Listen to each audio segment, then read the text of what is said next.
Hello boys and girls, welcome to my channel. I'm For Classic and welcome to BenchART. So for today what I do have it is Spider-Man 2 running on the GTX 1650 Super. So I'm starting off with what they do recommend for the GTX 1650 series, which is to play with 1080p using the very low presets. Alright, that's what I've done. Well, I actually did use FSR 3.1 in its quality mode. So basically I'm upscaling from 720p to 1080p by using FSR, and I've noticed immediately a lot of stuff that I can talk about with the variable preset. Well, to start on, despite we are actually running in the variable presets, I think we are just pushing way too much of the memory. Alright, I mean VRAM it is entirely full. Usually most DX12 games, they just use a dedicated usage of a maximum of 3.3 gigabytes of VRAM. So sometimes when you are using 3 gigabytes of dedicated usage, it's already running into issues. This game, it is using nearly 3.5 gigabytes of dedicated usage. So it's just, I don't know, it's just using way too much. Also RAM usage, we are using 14 gigabytes of RAM. Which on Windows, when you are eating like 14 gigabytes of RAM, it just starts to use the SSD to swap files more often. So we are also on the limit of the RAM usage. Alright, so that's something that you want to say. That I want to say. Frame times are a little bit all over the place, so I'm not really having stuttering or anything like it. But frame times, I'm not sure if it is CPU, if it is just the lack of memory that it is actually causing this. But frame times, I don't know. It just looks very unstable. So we might not be having stuttering, but micro stuttering it is at least happening. All right. Now the good news is that regarding frame rates, I mean it's pretty good. We are having frame rates way above 30 frames per second, whatever if it is on cutscenes or not. The bad news is that, despite it's not really noticeable on this recording, on these action moments, the graphics are real potato.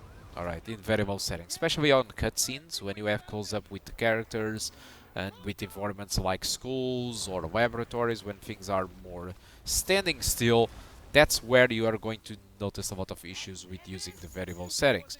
Well, to start on, whatever if you are going with variable or low settings, by default those presets do use low textures, and the low textures are just absolutely awful. Alright, it might not be looking like that in these areas in here, but like I said, in majority of cutscenes when the things are just standing still, it just looks really bad. It's just potato textures entirely. All the materials doesn't have any details. um, Peter Parker looking to its computer, you don't even understand what the hell is on that computer. So textures are just, it's just like a compatible mod. It's just like, oh, it's running, but everything looks like garbage. Alright, so it's just, they made this just to fit inside the 4 gigabytes of the VRAM. But, I mean, it just looks awful. Like I said, on these action moments and a lot of stuff going on, you are not standing still, you are not looking to specific textures, so it doesn't look really bad, but I mean, in slow moments it's just awful. Second thing is that shadows are very pixelated. Again, might not be looking like this on these action moments, but in cutscenes and close by it's actually a little bit bad, but that's not really that bad. Screen space reflections are not being used, which means that the water by the river on New York, you don't have any reflection at all. Um, and I think I've noticed more stuff that was very potato-ish. Oh yeah, absolutely, yeah. You don't have any ambient occlusion when using the variable settings, right? So if you increase to low preset, you actually start to get ambient occlusion and a little bit more level of detail. Shadow quality does raise to low settings, which does look much better in that sense, although textures still continue on low.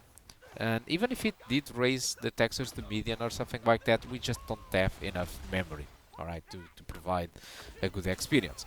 Now, all of this was kind of good news, bad news. I mean, the game is running, it's fun. It's an PS5 exclusive running in here, which is very good news. Although, yes, it's with the big downgrade. Now, the bad news about this, aside from the downgrade, is that Unfortunately, the game at the moment it isn't really very stable. So I got a crash with the variable settings after playing like for 15 minutes. And I had more crashes like this, but it was like after 15 minutes, 20 minutes, 10 minutes. Fortunately for us, the game just auto-saves very often, and when you do continue, you just start over at a very close place where you at. Alright, so it was manageable, but it was very unstable. Alright, I think this is related with memory, because I'm going to show you something which is... I also decided to try the game, obviously, at the low presets. So essentially, like I said, what it does change compared to the very low... all of this, it was with FSR for units quality mode, alright? But the low preset, it just enables ambient occlusion, it raises the shadow quality, and it decreases a little bit the level of detail. So both level of detail and higher shadow quality consumes more VRAM. But like I said at the beginning of the video, we are just way too much on the limit.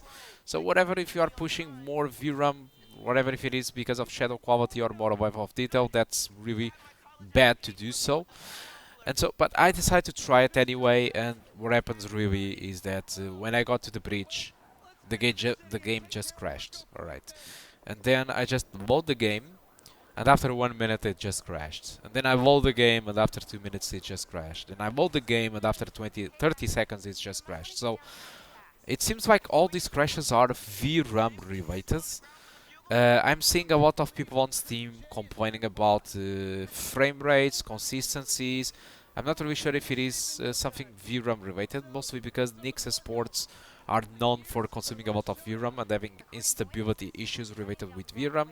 And like we know, graphics card nowadays, I mean, especially from Nvidia, they don't have too much VRAM, unfortunately. So I'm not really sure if people are pushing way too much from the VRAM. I think this game also should have something that many games does have, which is have a VRAM slider for people understand if we are pushing way too much out of the VRAM or not. So I'm not really sure. Looking to those Steam reviews,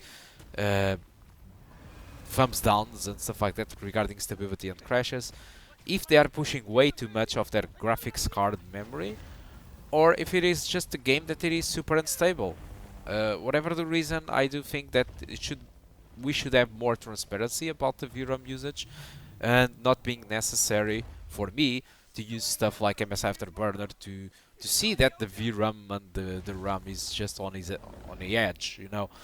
So I really do think that the instability is regarding the VRAM, since on the very low it doesn't crash that often. On the low preset it just crashes very often. It's impossible to play like that at some points. So my recommendation, if you are going to play this game, just play that very low. To be honest, my true recommendation is just to delay playing this game unless you really want to do so. Mostly because at the very low you will be playing with a very potato graphics, and possibly you will have some instabilities like crashes and stuff like that. And you are going to play like a full price for a game that it will look like a potato and it will be unstable. So it's not really the best experience in the world to give such money at a very high price for a game that it's just you're not just going to play it as it should. No. So probably just wait for a sale. Well, at least until you have a better GPU or something like that. That's just my opinion. All right, but it's really up to you. All right, I'm just saying what was my experience in a very quick performance, and it wasn't really that great. But at least props for Nix's. It is running on 4 GB graphic card. Yeah, true, with crashes though, and with a very potato graphics, but it is running. And we have been having a lot of games that does require minimums of 8 and 6 GB of VRAM that aren't really playable. And still, this was a game that was tailored since the beginning for the PS5. So yeah, the fact that we are running a game like this with a much weaker GPU and with much less memory, it's actually very good work from Nix's, whatever how good or bad it does look. Alright, so I think that's all that I want to talk about Spider-Man 2. Hope you did enjoy the video, and I do hope to see you soon. Goodbye.